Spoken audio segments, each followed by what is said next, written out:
Another recipe. Baboy tayo, mga iludi.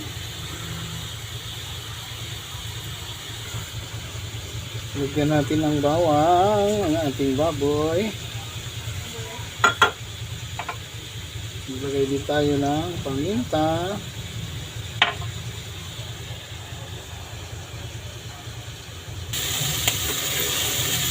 Halu-haluin lang natin ang ating baboy hanggang sa magkulay brown.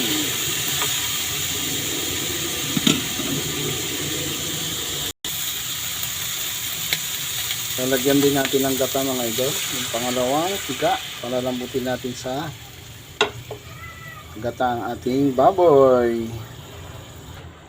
Wow, napakaraming gata, mga idol. Susunod natin ilagay, mga idol, ang ating tofu. Sa Tagalog, tokwa.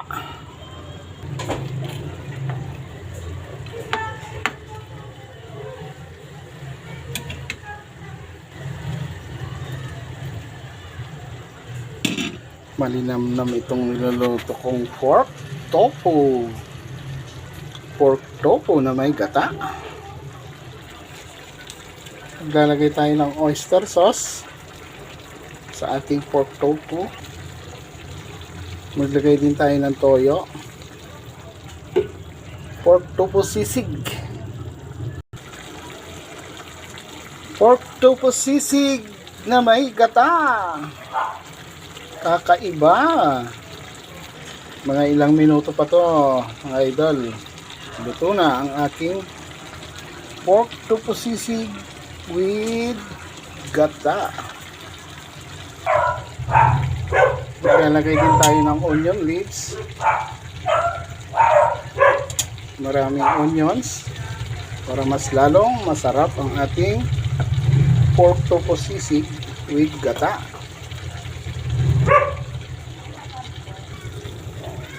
At syempre, hindi kompleto ang tofu pork sisig kung walang sili. Siling haba.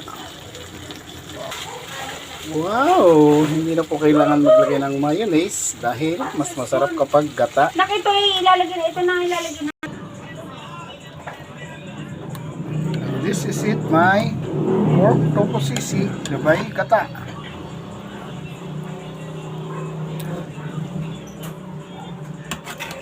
Napakabango.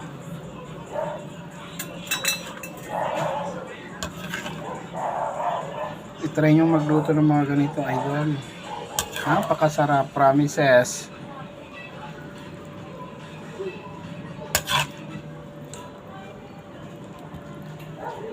Okay. This is my version tofu sisig with gata.